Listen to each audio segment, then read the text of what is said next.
Shalom everybody, this is Avi Abelo for Pulse of Israel, once again here on location for you to talk to you about the latest terror attack that took place last night outside the old city walls of Jerusalem, right here at this bus stop. You know what to do, folks. You want to continue getting the politically incorrect truth from a proud indigenous Jew in the Holy Land of Israel?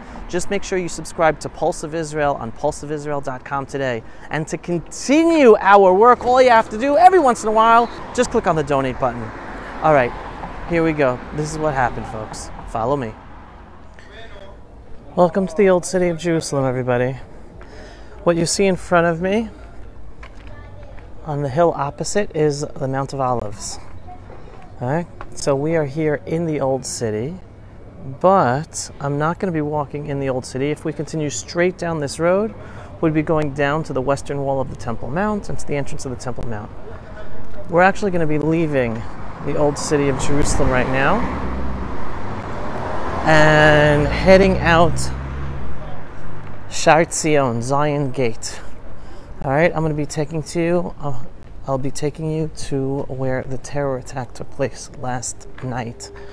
And thank God, even though the terror attack took place just right outside the old city of Jerusalem last night, there are plenty of tourists walking in and around the old city of Jerusalem.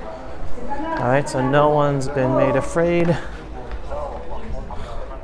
to stop coming to the old city. So here we go. We just exited Zion Gate. All right, I'll show you Zion Gate behind me. Here we go, and I always get emotional walking past Zion Gate because here you can see all of the bullet marks. This is, I don't know whether they're all from the 1948 war or the 1967 war or both, but they're from the wars, Israel's independence war and or the 1967 Six-Day War. That's Zion Gate. All right, so we're going to be walking now. All right, I'll walk with you. All right, I'll walk. Last night there was a terror attack. 8 more wounded Israelis. Another terror attack. Another Israeli Arab Muslim. All right, an Israeli citizen. Israeli Arab Muslim lives in Jerusalem, and the report says that he actually, after he committed the terror attack and injured 8 Israelis, including a pregnant woman and her unborn child, they had to do an emergency delivery to try to save the child. I don't know what the latest is about the child that they had to do an emergency delivery for. But 8 wounded Israelis, including an American tourist, I think teenager, who was here visiting, who was praying at the western wall of the Temple Mount. Here, I'll let you walk with me. We're outside the old city, and we're going to the area where traditionally it is considered that King David is buried, King David's tomb. So here we are. All right, we're walking here. So here you can see the Navel David Museum. That's David's Harp Museum. This is the area of King David. There you see a sign for the Diaspora Yeshiva. There's also a special Holocaust museum here. Not everybody knows about a special Holocaust museum. And we'll be walking past it in a second, so I'll show you about that too. In front of me to the right is the whole compounds of King David's tomb. So here we're going. Again, we left Zion's Gate of the old city of Jerusalem, and here, this is the special Chamber of the Holocaust Museum right here. And you can actually visit israelisbeautiful.com, where my father has done a wonderful video on this Holocaust Memorial Museum. So again, the terrorist injured 8 innocent Israelis. He is an Arab Muslim Israeli citizen, and he turned himself in. All right? The terrorist, after committing the terror act, ended up turning himself in, taking a taxi and turning himself in to the Israeli police. Now you ask, what idiot would do something like that? And here we're going to the parking lot outside of the King David's tomb, outside the Zion Gate area of the old city of Jerusalem, and the shooting terror attack took place here at this intersection area next to the bus stop that we will see in a second. So why would the terrorist turn himself in? Well, you have to understand, folks, when an Arab Muslim commits a terror act and he is not killed by the Israeli security authorities or the army, he then goes to Israeli jail, is given a monthly salary by the Palestinian Authority, which taxpayer money from America, Europe, all your taxpayer money is given to the Palestinian Authority, and they pay terrorists. So this is the bus stop where the bus stopped, and the doors were open, with the bus driver putting out the special handicap ramp. Right, there was a special handicap ramp. Here's just a bus that drives by here. Because there was a handicapped person that was getting on the bus, and a handicapped person was getting on the special ramp, the bus. Here's another bus passing by. And it was when the bus was stopped with the handicap ramp opened up that the terrorist shot into the bus. Not only did he shoot into the bus and injure people in the bus, he then also shot at a passing car and injured people in the car. A total of 8 innocent Jews were injured. A total of 8 innocent Jews were injured, and the shooting took place around this area. This was the bus stop where it took place. And again, why did the terrorist turn himself in? Because he gets a stipend. He gets a reward, pay to slay. These Arab Muslims know you go to Israeli jail and you and your family are rewarded with money. All right? Hundreds of millions of dollars are given out every month in salaries, I think every month or every year, I don't know the exact amount, in salaries to horrendous, horrific terrorists who go out and kill innocent Jews.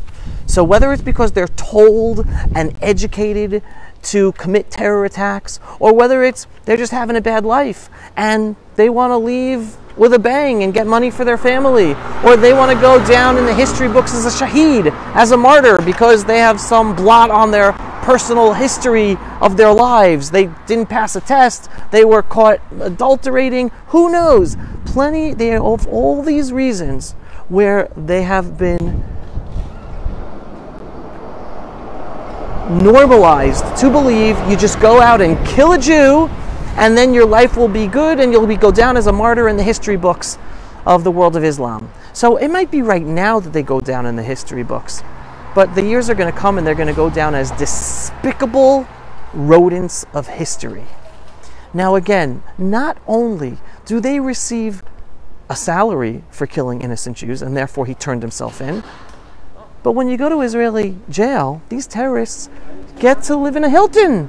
They are treated with televisions. They are treated with the opportunity to earn university degrees. Unfortunately, some of them are even pimped Israeli soldier girls in the jails. This is a case taking place right now from years ago, where Israeli police officers or soldiers were pimped away in order to please the Arab Muslim terrorists in jail. You see, to the extent that the crazy progressive, regressive appeasement goes, they don't want trouble from the terrorists even in jail, so in order to placate them and appease them, they'll even give them girls to pleasure them in jail. That's the extent of the evil that has seeped in by this progressive, regressive ideology of appeasing evil in today's world.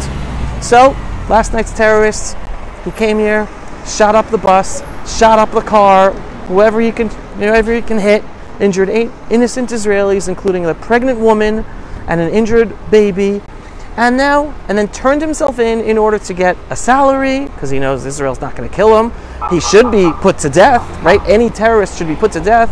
His family should be expelled. Their house should be destroyed. They should lose their land.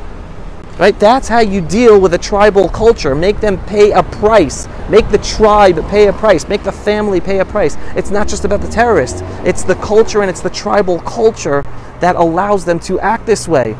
Just putting them in jail where they know they can earn university degrees and live in a Hilton and earn a salary, that's not how you stop terrorism. You stop terrorism by killing the terrorists, by making the family and the tribe pay with loss of their land and their homes and expelling them.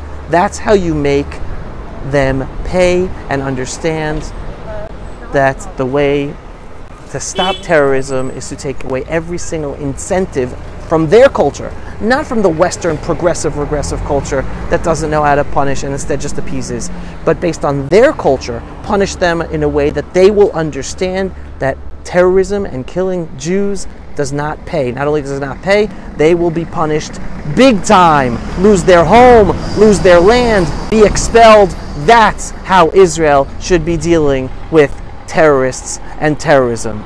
And if just we had leaders who had the guts to act appropriately, we would have peace yesterday. We would have peaceful, quiet yesterday, because they would be afraid of doing anything against us. But we're not there yet. We still have to educate people. We still have to educate our own people, and then in order to implement the correct policies that will then educate our enemies, that will then allow those peaceful, loving Arab Muslims to live in peace with us, and where the terrorists and the terror supporters and all their infrastructure would be destroyed and decimated, because otherwise they would pay a heavy, heavy price for continuing to kill Jews. So that's it, folks. This was last night's latest terror attack. And again, you know me, I will always give you the positive, that even with this, you just look at Jerusalem. Look at Jerusalem in the background. Look at Jerusalem in the background. We are growing tremendously. The Jewish people, we are home, bigger and better and sovereign in our ancestral homeland than ever before in all of our history. Ever before. The terror and the evil that is out to destroy us, which is not just the Nazism of Islamification, that with a fake cause, with a fake people called Palestinians, Palestine, invented by the KGB in order to destroy Israel, but it's the European Union and it's the European leadership and all the NGOs who support the continued terror against Jews in all of their legal activities, in all their diplomatic activities, in all of their funding of all of the organizations, and terror against us, and UNESCO that teaches kids. This summer, kids in Gaza are being taught how to use guns in order to kill Jews. That's American money, European money, NGO money, United Nations money. The Western elites of the world are all out and supportive of destroying Israel and killing Jews. And Jews and Israel supporters must wake up and realize that. Even though we want the support of the world for Israel and at certain votes, the United Nations, we can't be silent about their active support, whether morally or financially, of all the organizations and all the terror groups and all the diplomatic activities and international activities that are all supportive and allowing the continuation and enabling of the continued terror against Israel and the ultimate goal of destroying the Jewish state of Israel. Not going to happen, folks. Jews are home. We're growing stronger than ever before. We have to strengthen our identity as Jews. We have to strengthen our policies to actually put these terrorists to death and punish the whole terror infrastructure in Judea, Samaria, Gaza, and from Israeli Arabs in Israel. And I forgot to tell you, this terrorist at Perfect Hebrew, he got into a cab in order to turn himself into the police. And when he was there at the police then ran after the cab. And in the cab, they found that there was a gun with bullets in the back seat. The terrorist left the gun in the back seat of the cab. The cab driver said, "Oh my God, I'm totally surprised. I could have been killed by that terrorist." But even more so, he said, "I was surprised because that terrorist walked in the cab and spoke to him in Perfect Hebrew." Perfect Hebrew is an Israeli citizen. This Arab terrorist is an Israeli citizen. We have a problem with, it's not Arab Muslims in Judea and Samaria and Gaza. This is a religious conflict, and it includes many Arab Muslim Israeli citizens as well, and we have to internalize that. peace is possible with the peaceful, loving Muslim Arabs, even Israeli citizens, but we have to recognize it is a problem in Islam. It is a problem even with Arab Israeli citizens, and the only way we will get to a better future is by recognizing that problem, to then punish correctly anyone who supports terror against Israel and the Jewish people, so that those peaceful, loving Arab Muslims, citizens of Israel, can live peacefully and won't have to live with a cloud over their heads where Jews are worried, wait, do they support killing us or do they not support killing us? It's up to us, and we have to highlight this issue. Out of here, folks. Looking forward to a safe week, a beautiful week, a week where we are Mekadesh Shem Hashem, where we beautify God's name in the world based on truth. And that's what I'm here to help you with. So thanks for watching. Anyone to continue watching Pulse of Israel videos, just go to pulseofisrael.com. Thanks everyone. Shalom from Jerusalem. Pulse of Israel, frontline videos from the Holy Land. Support our work by donating today.